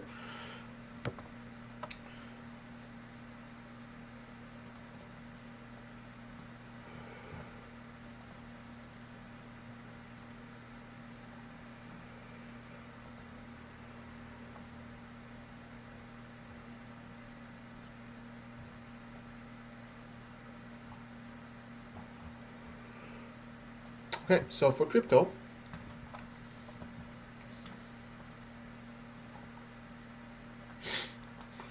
yeah, you're welcome, guys. So for crypto, looking at Cardano here, right? My Cardano, I mentioned about I've been holding Cardano coins from the bottom here, and I still do. But in terms of trading wise, I'm kind of looking at this current price right now, whether or not we're going to get a continuation up move. This correction here is nice after this bullish push up, right? You can see this was the initial buy that I talked about, and we did push up quite impulsively. Now it's just whether or not this is going to be another consolidation to push higher, right? And these smaller correction isn't really enough for me to consider, but I will consider if this pushes up and correcting here, it will be nice to see. Bitcoin. So Bitcoin, I would prefer this area to consolidate a little bit more. I recall from 2 previous week when I post this long kind of outlook, a bunch of you guys potentially got in on the long, and it looks like that we might continue higher. It's just that we should wait for a little bit of bigger consolidation. I think a bigger consolidation here would be much nicer to look for a long, and reaching to the previous all-time high is very possible. Now, because if you look at how far the move has already gone here, I wouldn't be entering anything small like this, but I will wait for a bigger consolidation to happen to give you another buy potential. Now, a couple other crypto here, the ones that I post here on my Telegram. There is Doge and there's Uni as well. So Doge, in general, I think this falling wedge, I would have preferred to push the bottom here. But instead, we do still have that bullish push up from here. It looks like this is a bullish continuation price.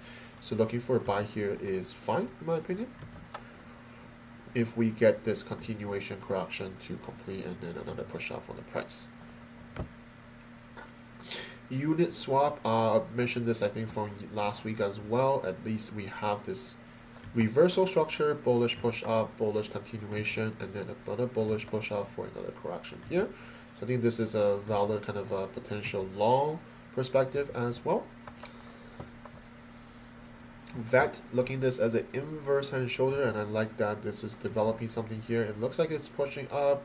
I'm just waiting for this consolidation to finish, and we did reverse up from this kind of a falling wedge, and we impulse up, which is nice to see.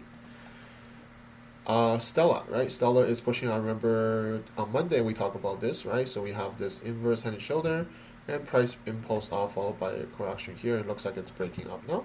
So we want to watch what the price will do when we reach this high here, whether or not we're going to continue after breaking this high.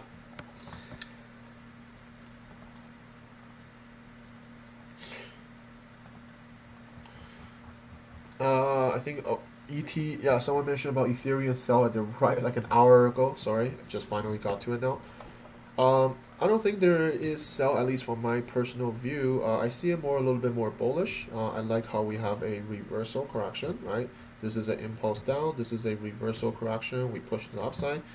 Although this can somewhat of a head and shoulder, but I think this is more of a consolidation rather than a head and shoulder right away. If anything, this looks like an inverse head and shoulder rather than just a smaller head and shoulder. So again, when we factor in what's going on, I'm more leaning towards the upside, right? You can see ever since this potential bearish drop here, price actually reversed from this larger higher time frame structure, right? We did have all this impulse and move pushing the upside. So this is all good in my opinion. So my bias here is looking for long, right? Because we have that bullish push up already, right? It's just that this almost look like a descending structure to push higher. So to me, I'm more looking for further upside rather than a potential downside, at least from my perspective.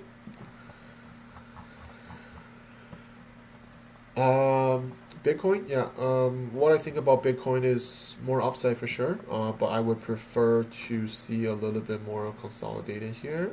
A little bit more consolidation here, I think would be nice. So waiting for a little bit consolidating here to push the price higher. That's kind of what I will be looking at for another upside to the high here. I didn't catch this. I think some of you guys caught this for sure based on what I saw in the group. But I will be looking for to see if we're going to get bigger consolidation here to push up higher. All right. Any other crypto, guys, that I missed? Welcome to ask me about. Happy to answer them.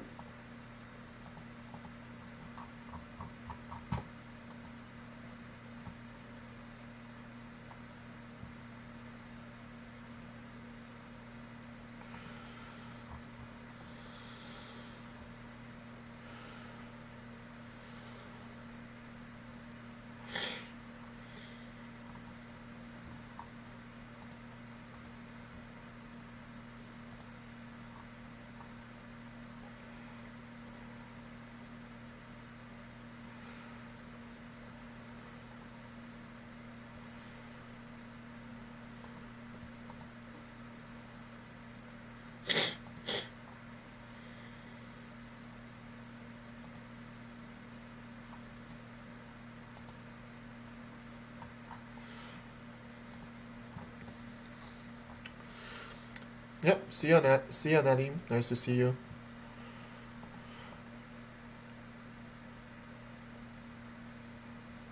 See you later.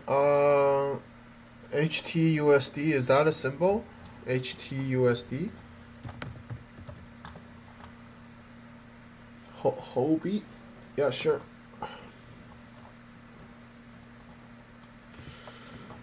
I mean, I don't really see much at all here, right? It looks more downside rather than anything. I really don't see much upside, and I'm assuming you are looking for upside, but I really don't see much developing here at all to consider anything, at least from my perspective. I would prefer, I mean, I really wouldn't prefer anything. I really don't see much developing here, just that's it. Like there is some lower time frame push down, correct, and push down, correct, etc. But that's about it. I don't really see else developing here, guys. So, all right. So, guys, any question? Let's do some Q&A. I'm happy to do some Q&A now. So if you have any questions, you have anything you want to ask me about, you have any analysis that I miss, let's do some Q&A now. So throw at me any questions you may have. Let's get the Q&A going if you have any questions that you want to ask me about.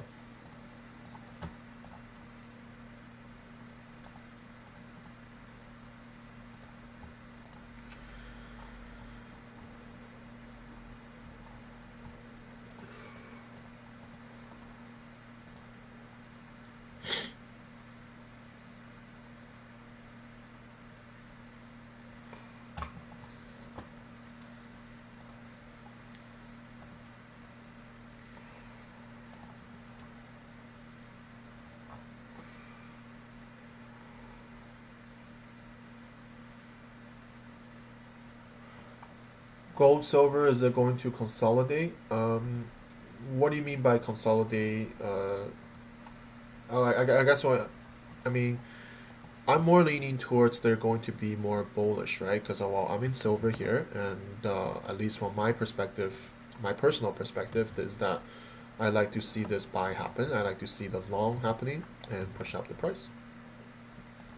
So they're likely to move relatively the same, right? So if you look at gold, in my opinion, it will be relatively the same. It's just that we've been in this consolidation for quite some time. Remember in the beginning of August, this is when the rise has happened, right? So after coronavirus, price just push up, correct, and push up massively. And this is still overall a larger correction to correct this move, right? It's still a larger correction. No question about that. All that left now is whether or not we're going to continue breaking to the upside, right? Big consolidate. Well, yeah, like I'm trying to explain that, yeah. I mean, gold is still in this larger consolidation, and in reality, silver is still in the consolidation as well. No, but we're looking for potential long entries and potential mid to long term entries, right? Because something like this, when we finish a correction, that's when usually the price is going to be in the next impulsive move, right? If you look at gold, every time when we finish a larger consolidation, the impulse happens, right? You look at how much impulse correct, impulse correct, impulse correct, impulse, right? So this becomes just one large impulse for a correction to happen. So the longer, the deeper this goes, the better the opportunity to get another impulse, right? That's just the nature of the market, right? Again, this is when we do more backtesting, when we do more chart work, you're slowly going to see that more clearly. That's going to help you, right? It's the same as silver. When I look at silver, is that you see all these correctional structure on the higher time frame, right? We've been pushing down ever since at the top here. This is 2011 when that's the highest peak, right? All this is just pushing down the price, but you can see after we reach this bottom here, price is no longer breaking lower than this, right? You can see there's a kind of a triple bottom, so to speak, on this pound. And after the initial coronavirus crash, price recover all this price, and we just form larger correction, right? And every time we form larger correction, we know that a impulse leads to another impulse, right? So if this is the correctional structure to correct this move, then naturally you can expect another impulsive move when this correction finishes. Now we also need to understand sometimes the price can push up to the high here, but doesn't continue and just kind of push down again and just making a larger structure. And at the bottom here, we'll be looking for buy again, right? So, all right. So that's what I see on silver and gold. My bias is looking for the long, right? So.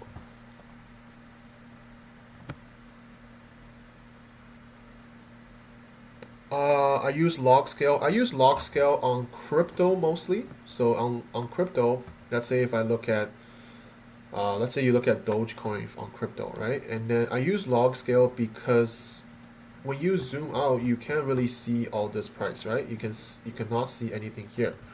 But what you can see is if you make a log, you can actually see the price a little bit better.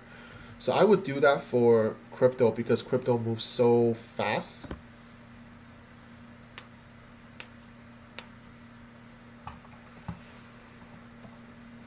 Bear with me for a second, guys. My computer is lagging.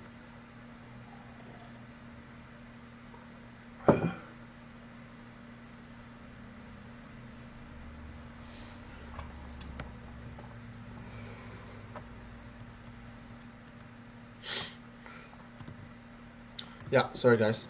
So I was saying I will use log when I'm using crypto because crypto move fast and really short period of time, so I'll use log. But regularly, if I'm looking at every other currency, commodities, or indices, I don't use log. I only use log when it's on crypto. Okay.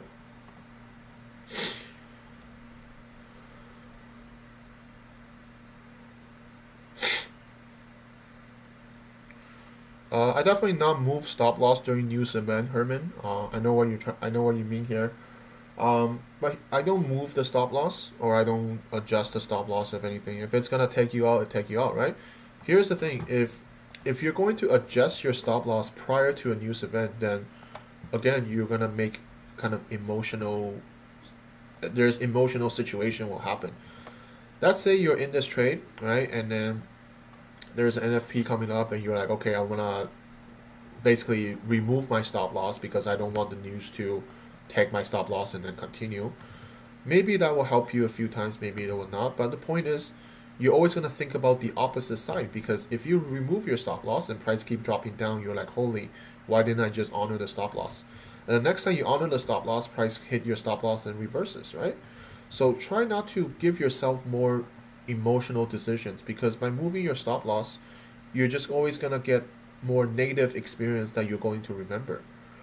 Okay, so anytime when it's a news event, I don't do anything else, right? Removing your stop loss definitely is not a correct way to manage your trade, right? I see what you mean, because you don't want the news to take you out during that news event and then it might resume the direction. I understand that, but in reality, either way, you shouldn't be removing your stop loss no matter what happens, right? So I would just leave the stop loss as what it is, if that's a simple answer. So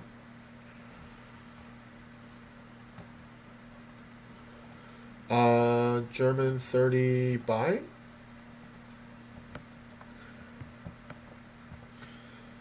There looks something like this, right? It looks like there is something developing here, and because we're at this bottom here, you can see we're at this bottom of the structure. Usually when we see price break out the higher time frame structure, we want to see continuation. But you're right, I don't really see continuation here. I'm more leaning towards a reversal that is developing here. So I do agree there's something happening here, right? So it looks like an inverse head and shoulder. I think if we can break this neckline and continue, that would be nice to see.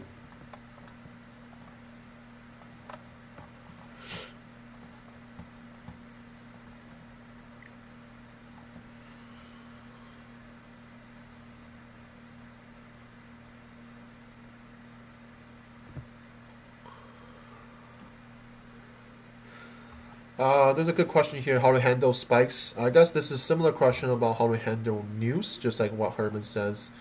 I think how to handle spikes in events, there's not much you can do, my friend. I understand what you mean, right? Sometimes the market is volatile and it moves, right? And it might take you out, it might take you in. It's just how it is, right? There's no better way to handle it specifically. I think you're talking about wheat move yesterday in an hourly candle. I'm assuming here. I'm assuming you're talking about here, right? October 12th.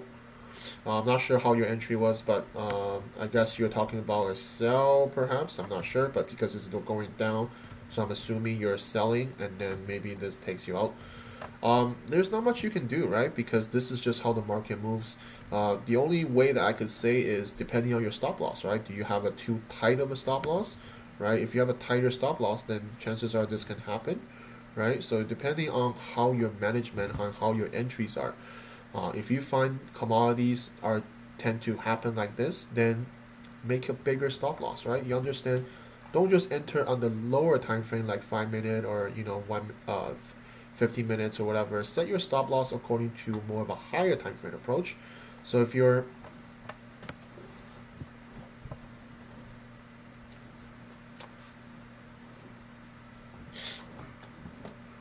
wait for a second, guys.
Yeah, sorry guys, there's some lagging here. Just bear with me here. I'm fixing it right now.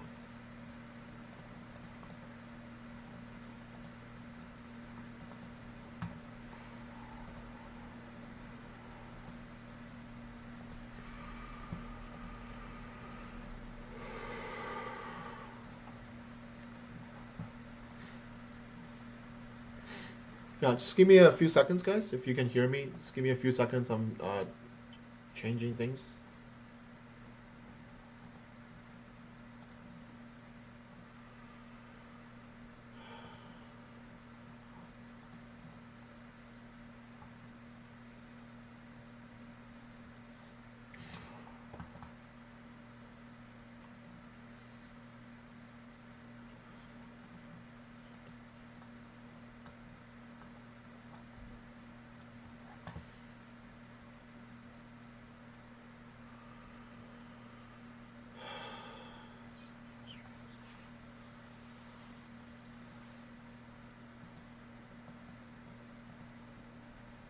Rushing.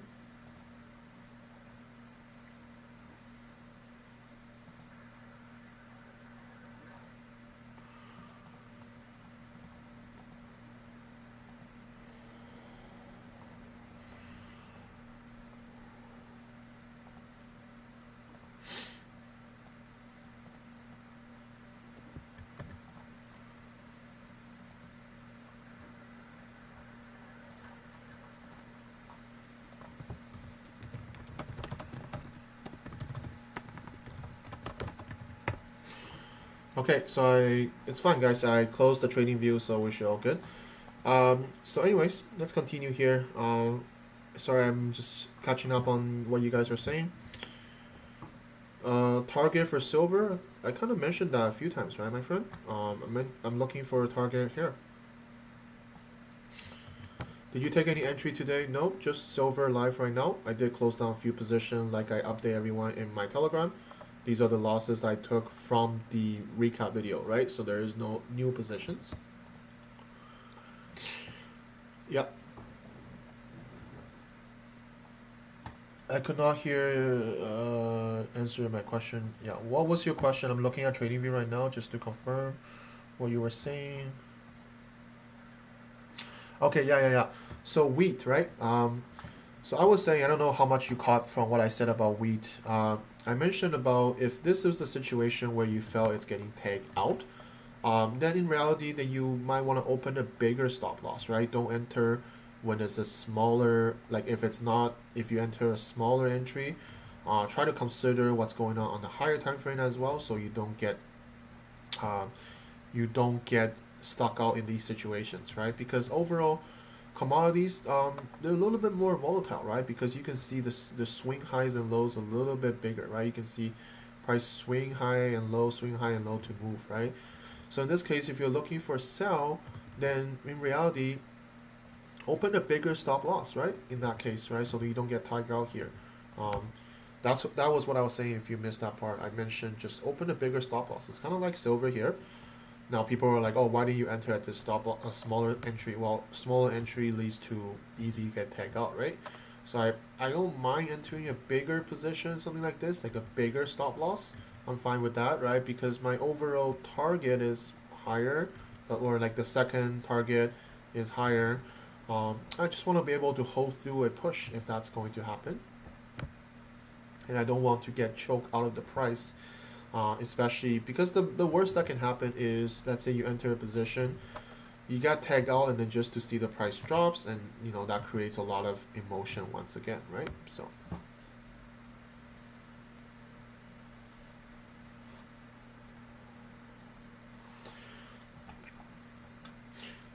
DXY, I more see DXY as a more bearish view, ascending triangle. I don't know what that is. Maybe this is what you have here. Maybe not, but this is all consolidation anyways, right? So it's not like something that right away pushes up and kind of mention that this is going to be a bullish out view. My bias has always been more looking for a bearish dollar index, meaning the dollar will get weakened. I see again, different people have different opinion, and that's how trading is, right? We can never all be on the same page on how we look at the market. But in my opinion, this is all consolidation, so I'm looking for a price to push down and then continuation to push the price lower. So.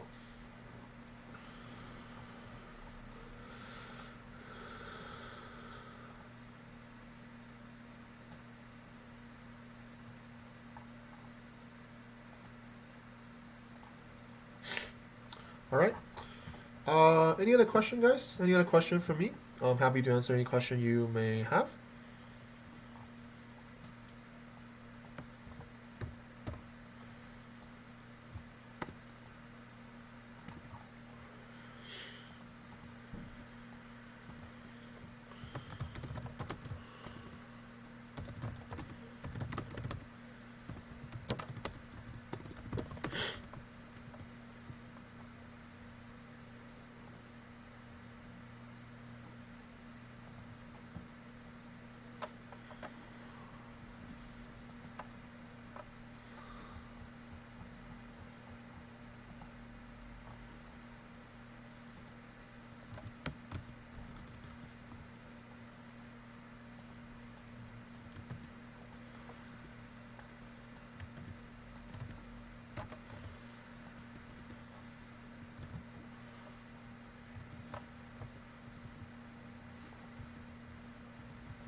Ascending triangle, I really don't know what that is exactly. I think this is what you have. I think this is what you think is ascending triangle. Honestly, I don't really think that's anything, but here's the better way of looking at this, Rue, is that you don't need to always classify what the structure is in exact name. Like, this is, anybody can name this anything they want. It's really, it doesn't matter. What you need to distinguish is the correction that we're in. Is it a continuation or is it a reversal? That is all you need to identify. Okay, so if you're not familiar with this, just watch a lot of my videos about continuation and reversal corrections. Okay, watch this video if you're not, if this is a little bit hard to understand. Is you don't need to necessarily try to classify the name or trying to pinpoint. All you really need to understand is this a reversal correction or is it a continuation, right? Because once you identify that this is a reversal, and if you align up with everything else that is in there from higher time frame down to lower time frame and with extra confluence, you're going to lead to a bearish bias, at least from my perspective. So whatever is going on here really doesn't matter, because my bias here is I need to wait for the price to push down. I'll wait for the price to give me a continuation, and then I'll look for a sell. So whatever that's happening here, it doesn't really matter, because this, anybody can draw a few lines and be like, okay, well, I think this is a triangle, I think this is a whatever. But in reality, is all we need to understand is this going to be a reversal? If it is, then you're going to wait for the push down followed by correction. If you think this is a bullish kind of correction, then while you're not going to enter at the top here, you're going to wait for the price to push up and then wait for consolidation to enter, right? Because all of this that we're looking at correction is just whether or not they're going to be reversal or continuation. That's all, right? So think about it more like that. It's going to make it easier for you.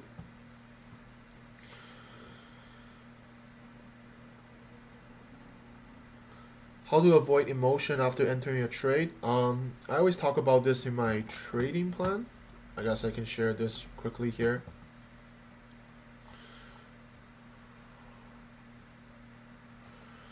Here's probably the most fundamental one that you're going to know is accept any trades can end up in a loss, regardless of your technical analysis.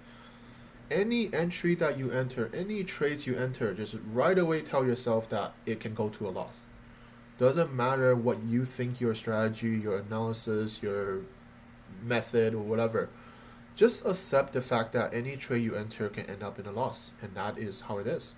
So every trade I enter, I already accept that I can go to a loss, and it's just a much easier process to live with, right? To basically deal with it and to live on with it. Is that Any trade I enter, well, it can go to a loss. So what, right? Because if you're a consistent trader, taking 1% loss is nothing, because you know that if you enter good risk reward trade, you're gonna make back all the losses you make in a given month, and you're gonna be profitable at the end of the month anyways, right? And that's how you can continue to deal with, right?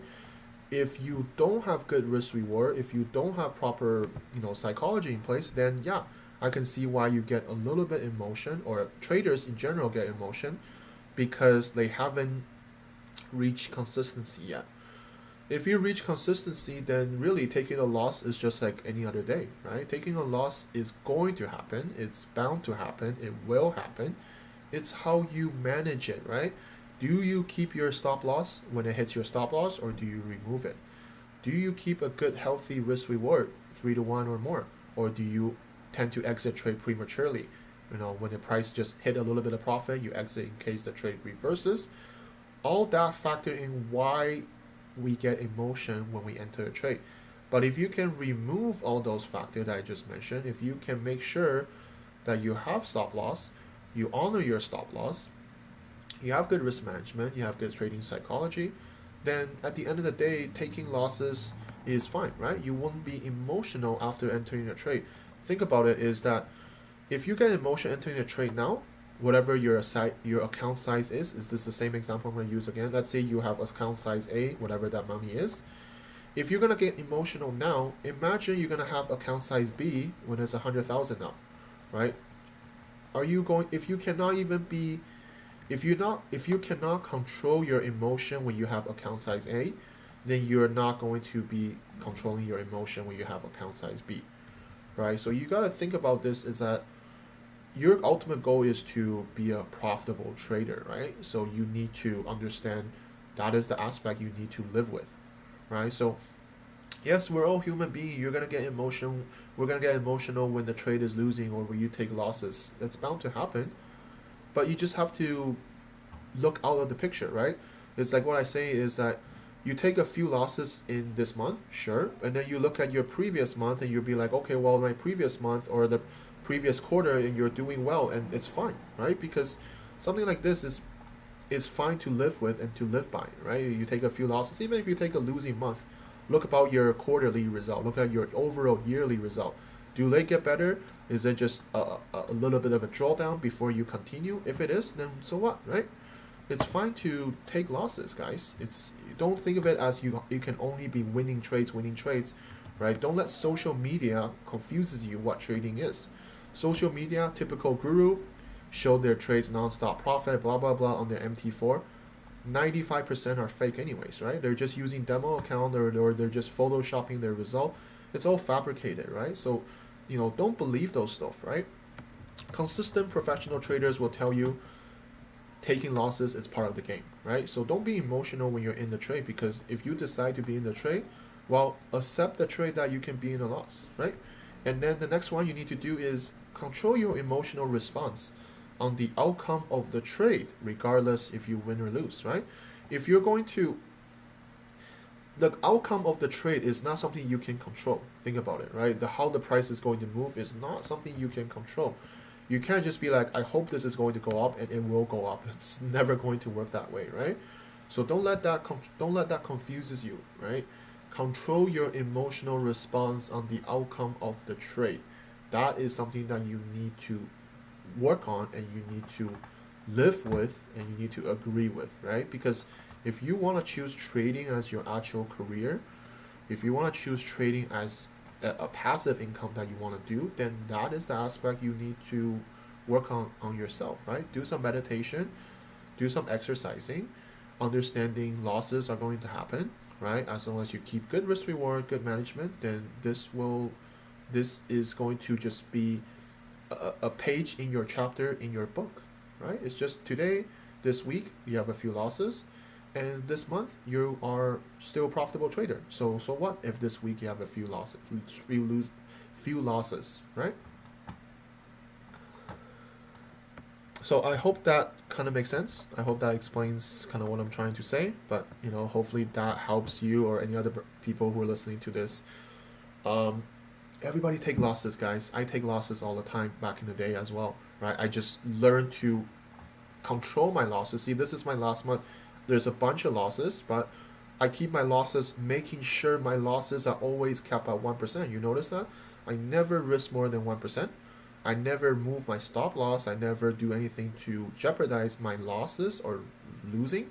But I make sure my winnings are, on average, I'm going to hit 3 to 1. Sometimes because price reverses, I'm going to take break even or smaller profit. But in general, I'm going to hit higher returns so that all my profit will cover up my losses, and then I will be a profitable trader at the end of the month.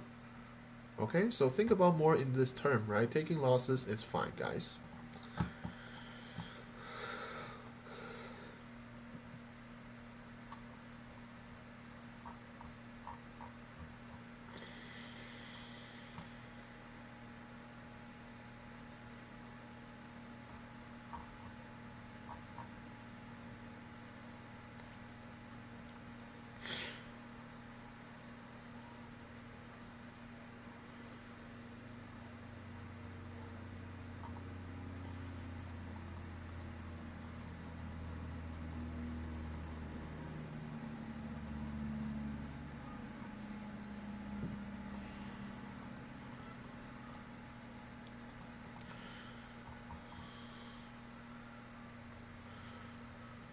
I guess that is probably the best way. Maybe I go on with a little bit too much other things, but yeah, when you enter the trade, once you enter, you set your stop loss, you set your alert, then there's not much else you can do, right? Except you can manage the trade, but other than that, there is not much else you can do, right? If you enter a trade later and get a little bit of emotion, then probably don't enter that trade in the first place, right?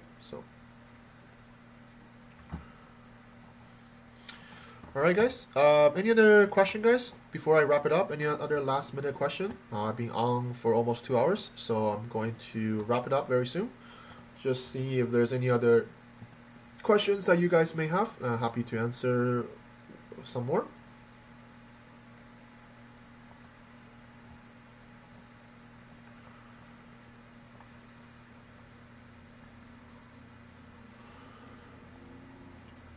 Yeah, thank you, Herman. I'm focusing on a few here. I definitely think Euro dollar and Aussie dollar is nice. Yen pairs, not really too much here. It looks like it's still pretty bullish, right? That's kind of what I'm seeing here. Euro Yen looks like could be something here, but it's not something that developed yet. So,